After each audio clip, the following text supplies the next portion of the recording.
Video to show you how I put together this portable floodlight. We'll start with the inside. So I've just got an ammunition box here, which I bought off eBay.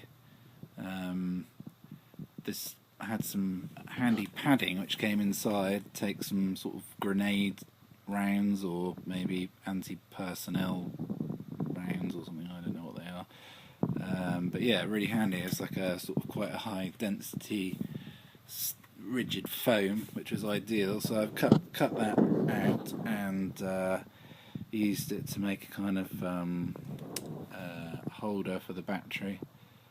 This is a 22 amp hour battery which I had left over from something else, so that's why it's such a large battery. What have I got for scale? So to give you an idea of the size of everything. There you go, there's a junior hacksaw, which I'll try not to short the terminals with, but it gives you an idea of how big everything is. So it's quite large, and you can use a much smaller battery. This one will give about 3 hours run time based on running the battery down to halfway, which is about right. Yeah, so you can see this is a good quality Panasonic battery. It's got the bolt-on terminals here.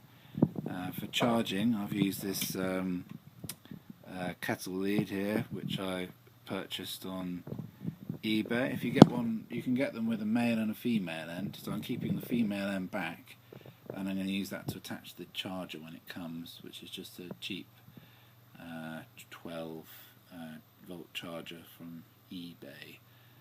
So most of the stuff on here from eBay, really. So yeah, so there you go. You can just see the basic wiring. So we've got the switch under here, a toggle switch. Okay, that's and then that's breaking the live, which goes to the light through this cable here, which is on the outside. And then the charger. It's good to use the male plug, although it's sort of the opposite way around that you would use it in real life for a 240 volt application. It's good to use it this way around because obviously that's connected to the battery, so you don't really want any things that you can short the battery with on that end, which you would do if you used the female. So because that's still live, this here is live all the time. So if we carefully close this, just make sure you don't trap any wires as you close it. That should be fine, like that.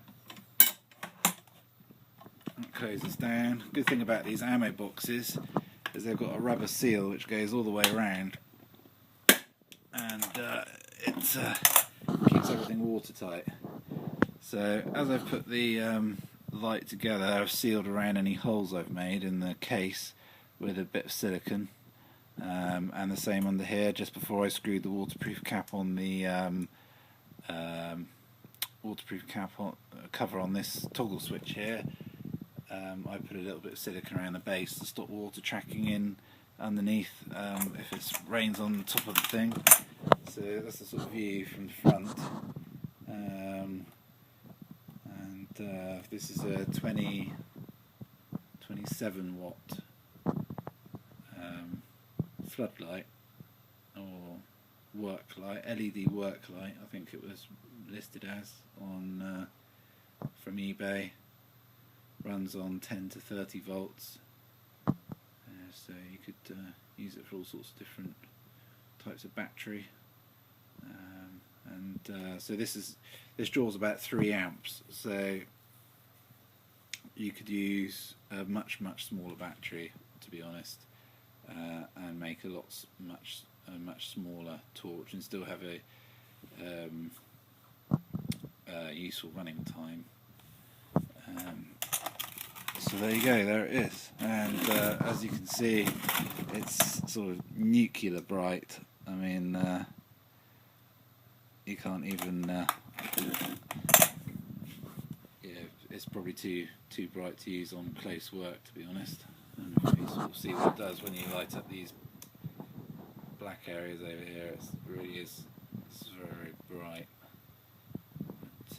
But yeah, so I've made it for my father-in-law who has a farm, and so sort of, when he's up in the middle of the night looking after cows and what have you, then he can just pop this next to wherever he's working, probably a few meters away, and just light up the whole area. So there you go.